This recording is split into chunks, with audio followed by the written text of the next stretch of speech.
Hey guys, what's up? My name's Ryan Kelly, and today we're going to be doing a Pikmin related thing. Now, Pikmin 3 just came out for the Wii U, and I've already beaten it, of course. I beat mine at Pikmin 3 in 36 or 35 days, but we're not talking about that. We're talking about the bosses in Pikmin 3, because they struck me. They were a lot different than the bosses in Pikmin 1 and 2, so I decided, let's do a top 10 list on the best Pikmin bosses of all time. This is including Pikmin 1, Pikmin 2, and Pikmin 3. Now, don't worry, there are spoilers, but I will let you know when the spoilers coming and all that kind of stuff, so you have plenty of time to skip it. Alright, without no further ado, let us start the list. Not stop it. Gosh, already making mistakes. The Fahimi Fossbat. I'm not sure if I said that right or not, so I apologize. But this boss was very creative. The only reason why this boss is on my top 10 list is because of the strategy it takes to beat the boss. Now, the boss itself is actually really easy if it wasn't in a cave. Like, if it was just in a normal, like, if it was outside, this boss would be pretty easy. But the fact that it's in a cave that's pitch black and you have to light it up while it tries to attack you, and then later it gets minions to try to attack you, and plus you have to build a bridge also while it's attacking you. So you have to multitask out the wazoo, and not much bosses, in fact, no bosses in Pikmin 3 are like this, except for this one. Well, the Armored Mordad is kind of close to that, but not really. But this is the first and only, probably, true strategical boss fight in the Pikmin series, and I hope if they do a Pikmin 4, I hope they do more bosses like this one. But this boss is very easy once you light the cave up, but lighting the cave up can sometimes be pretty hard for those people who've never played it before. But other than that, this boss fight is flawless. The reason why it's not any higher is because it's actually really easy to beat. So, yeah, it's pretty much, that's the only reason. Alright, let's move on. Segmented Clopster. Now, this boss is actually really cool. I mean, it looks cool, and it's actually really hard, because this thing is rolling at you pretty fast, and you have to slam it against the wall. Whenever it does come against the wall, boulders fall out of the sky, and also, while you're doing this, you also have to hit its stomach. Now, the reason why this is on my list is because of the hard time it gave me. This boss gave me a really hard time when I first played Pikmin 2. It's very awesome. This boss is really cool, and it can also be very devastating. So, beginners probably should not be doing this boss fight off the bat. Armored Cannon Beetle. Now, this boss is very unique because it's the only one in the well, there's two of them, but it's the only time it appears is in the Forest of Hope and in the Distant Spring in Pikmin 1, and it never appears again. But technically it does, but it appears in larva form, so I guess it's the same thing. I was really hoping, honestly, that Pikmin 3 would have more Armored Cannon Beetles, but they disappointed me by not putting it in the game, and I was very upset by that. But we're not going to be talking about that right now. That's a different video. Okay, that's a different video. Alright, yeah, so basically, this is an awesome boss. Yes. The Emperor Bulblax. Now, I'm not talking about the small ones in Pikmin 2. I'm talking about the gigantic one in Pikmin 1. That, very mysteriously, its carcass does not appear when it dies. Ooh, there's actually a theory out saying that it's a meteor that crashed Olimar in the first place, but we're not going to be talking about that. And if you really want to see that video, I guess just look up Pikmin theories on YouTube, and it's got a weird face on it. Oh, you know what? I'll just put in the link. Yeah, it's in the link. Okay, so basically this boss is very cool because it's actually really hard. It's a lot harder than some of the Pikmin 2 bosses even. Well, it's because you only have red, yellow, and blue Pikmin. You don't have rock Pikmin. Why did I say rock Pikmin? Well, technically rock Pikmin do pretty good, but you don't have purple Pikmin or white Pikmin or anything like that. All you have are the primary Pikmin. So, this boss is very fun, very aggravating, and if you're new to Pikmin and you're playing on your friend's profile and he's at this boss, I highly don't recommend you go against it as your first Pikmin boss, because it won't go good for you. Snagger. This is a beloved classic that everyone either hates or loves, but most people hate it. I love this boss because it's actually one of the most annoying bosses in Pikmin, because it actually takes legitimate skill not to lose any Pikmin by it. There is no real legit strategy to it except for just hit its face. Yeah, so basically, the Snagger appears in all three games, but unfortunately, it only appears once in Pikmin 3. I was very upset about that, but we're not going to be talking about that. We're just going to be talking about, we have just talking about the Snagger. So basically, I chose the Snagger because it's a classic upon Pikmin bosses. It's in every single Pikmin game, and to top it all off with maple syrup, it looks freaking amazing. The Armored Mordad from Pikmin 3. This is a very cool boss. Very great first boss in the Pikmin series, by the way. It's not too hard, but it's not too easy either.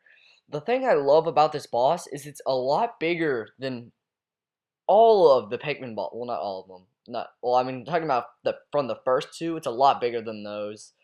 And the quality is great, but we're not talking about the quality, we're talking about boss fight, Ryan, God. Okay, but anyway, so basically you use rock Pikmin to smash its shell, and then you get red Pikmin to get on top of its skin and start hitting it, I guess? Yeah, that's right, okay. Yeah, but this boss is pretty cool because of its location, because it's really cool because it's in a tree stump. That's freaking awesome. And also because you only have two Pikmin to fight it, and normally when you go against the first boss, you have no, never mind. I don't know what I'm talking about. Just ignore that last comment. Yeah, so basically this boss is pretty fun, and the reason why it's on my list is because it's really big and it makes a great first impression for all those people who have never played a Pikmin game before and they just bought Pikmin 3 because they wanted to and they wanted to get some games for their Wii U. So, yeah. This boss is pretty fun though. And if you haven't played it, I highly recommend you go and play it. So, let's keep going, I guess. You either hate this boss or you love it. I personally love this boss because it's the actually okay, forget what I said back at the Famous Boss bat. This is one of the first strategy Pikmin bosses with strategy. Well, I mean, technically there's not really strategy. Technically it's more like maneuvering because this thing chases you through the entire cave. And I thought that was pretty cool. I mean, there's nothing you can really do unless you have purple Pikmin, because it gets weak by purple Pikmin. Now, this thing is very weird to me also, because it's a very unique boss, because it's not like any of the other bosses in Pikmin. It's very sci-fi. I mean, a lot of Pikmin is sci-fi. Well, most of it is sci-fi, actually. But this just is very sci-fi. This thing's basically from the fourth dimension, and you have to kill it, and it's chasing just Olimar, which is very weird, and there's a theory about that. It's the same theory. If you haven't seen it, go ahead and check it out. That's basically it for this one. Plasma Wraith. Now, I want to say Plasma Wraith, so I'm going to say Plasma Wraith.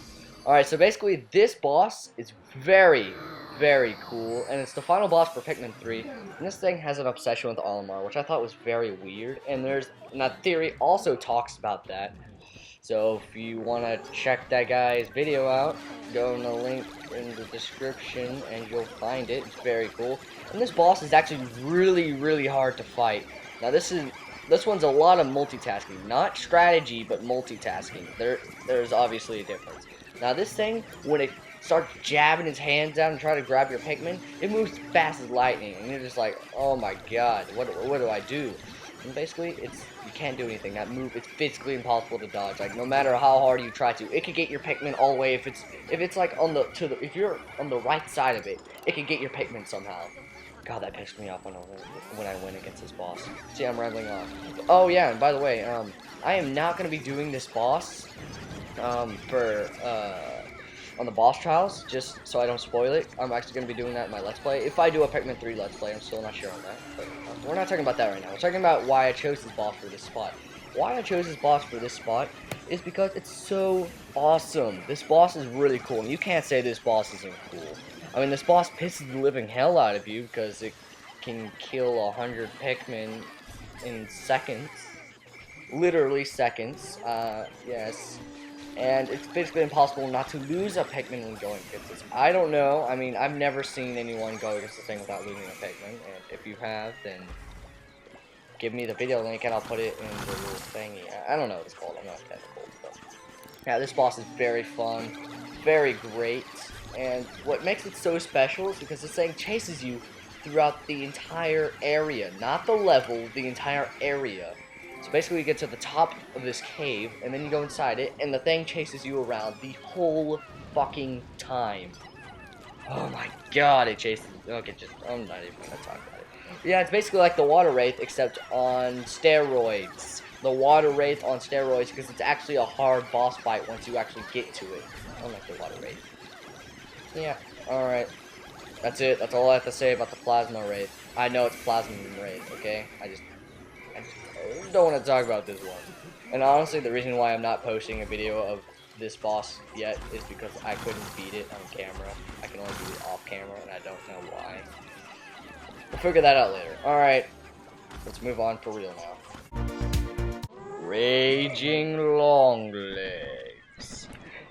This thing is really cool. The only reason why this is on my list, it's not actually too hard, but this thing is really cool. It's awesome. It's like you were so used to beady Longlegs, the short, well not short, it's actually really tall, but the fast one, and then you get this thing that's really slow and awesome looking. I'm basically doing this boss because of its look. This thing looks fantastic, and it was a great new Longlegs to the series. By the way, I hated the new Longlegs in Pikmin 3. I don't even want to speak about it. We're not going to speak about it, actually. Not until we get there. Not yet. I don't want to have to say anything about it. But Shaggy Longlegs. Oh, we're not. Okay. Okay. I'm actually getting sick by thinking of Shaggy Longlegs. So, yeah. Basically, I chose this boss because it's awesome. And if you don't know what you're doing, you can lose a lot of Pikmin. So let's move on to number 1 now, shall we? Alright, so let's review all of our nominees that from 10 to 2 that did not quite make it to the number 1 spot. Number 10, Fahimus Fosbat. Number 9, Segmented Lobster.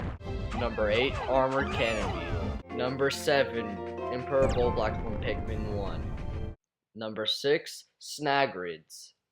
Number 5, Armored Mordad. Number 4, Water Wraith. Number 3, Plasma Wraith. And number 2, Raging Longlegs. Beady Longlegs. Of course you knew he was going to be on this list. He's a classic enemy, or not enemy, boss in Pikmin 1 and 2. He was not in Pikmin 3, which I was very upset about, like, very upset about. But, you know, it's okay. As long as I get to play with him still in Pikmin 1 and 2. I mean, he's a lot harder in Pikmin 1 than he is in Pikmin 2, but I remember the Pikmin 1 boss. So I guess technically number 1 is going to be Pikmin 1 Beady Longlegs, not Pikmin 2 Beady Longlegs, because that Beady Longlegs is pretty easy. And this one's the classic. The second one looks a lot different. Alright guys, that's my top 10 list on the hardest bosses in Pikmin 3. Now that I have done that completely, now it is time to decide. Am I going to do a Pikmin 3 Let's Play? I don't know. Watch my channel to find out if I do or not. By the way, the reason why I'm not doing anything related to Pikmin 2 is because I'm doing a Pikmin 2 versus with someone. So, yeah, I'm sorry about that, guys. And that'll be on his channel, LWG Arcade. Links in the description. Alright, guys, my name's Ryan Kelly. Thank you for watching this Pikmin related video. Peace.